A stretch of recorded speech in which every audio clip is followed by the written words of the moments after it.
Bienvenue dans l'audit architectural de votre sécurité financière. La dernière fois, nous avons exposé le piège des avis 5 étoiles et l'illusion de la décote de 50%. Aujourd'hui, nous passons à la vitesse supérieure, la taxe du ghosting et le verrouillage de l'équité. Imaginons notre ami Maurice. Maurice possède un bien qu'il estime à 100 000 euros, basé sur la réalité du marché local. En pleine crise, il cherche une bouée de sauvetage.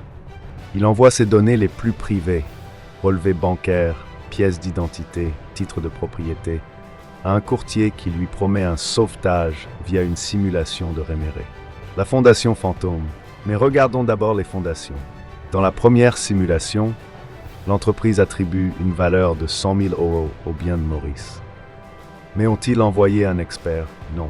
Un diagnostiqueur est-il venu sur place? Non plus. Ils utilisent un chiffre généré dans le vide, une évaluation de bureau conçue pour s'adapter à la marge de l'investisseur, pas à la réalité du propriétaire. Simulation V4, le premier montage. Maurice reçoit la simulation V4. Sur cette base de 100 000 euros, le calcul est déjà un réseau d'extraction. Ce n'est pas juste une commission, c'est un empilement de frais. Les frais de courtage, 5% prélevés immédiatement, 5 000.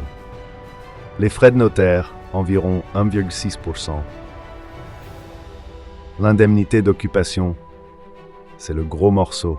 Il prélève 11%, 1 000 euros de votre équité à l'avance pour couvrir les 18 premiers mois de loyer que vous allez payer pour rester chez vous.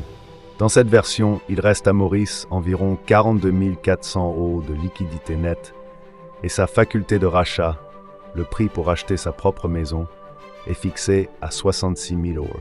Le ghosting, une semaine de silence tactique. Puis le silence commence. Une semaine entière de ghosting. Pas d'email, pas d'appel. Pendant que Maurice panique, le courtier revient avec une simulation révisée. Et tenez-vous bien, après une semaine de soi-disant réévaluation, ils n'ont toujours pas envoyé d'expert. Ils modifient les chiffres d'une maison qu'ils n'ont jamais vue. L'escalade des frais. Regardez comment ces frais grimpent dans l'ombre. Les frais prépayés. Ils n'augmentent pas seulement, ils explosent, passant de 11% à un effarant 24%, 24 000 euros. Les frais de courtage, ils grimpent de 5 000 euros à 8 000 euros.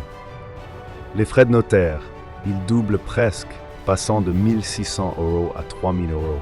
La liquidité nette pour Maurice semble plus élevée sur le papier, car ils ont restructuré la dette pour rendre l'offre généreuse. Mais regardez le piège. Le prix de rachat a été propulsé à 115 000 euros.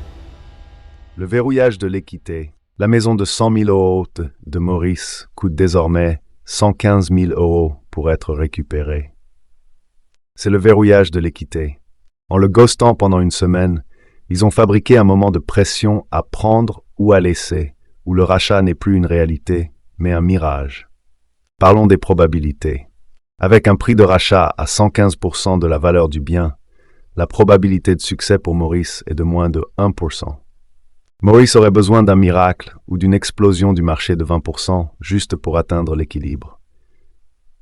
Le calcul est conçu pour que Maurice perde sa maison à jamais. Il ne paie pas pour un sauvetage, il paie pour un avis d'expulsion différé de 24 mois.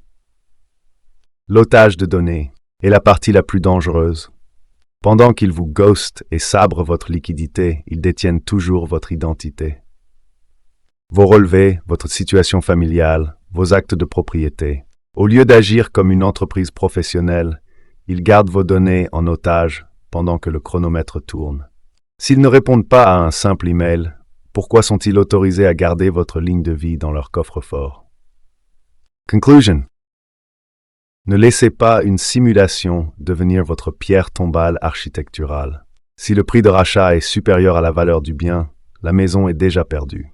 Dans le prochain épisode d'Imo Not Safe, nous plongerons dans l'épisode numéro 3, le loyer invisible. Comment il vous facture 1 000 euros par mois pour une maison qui vous appartenait.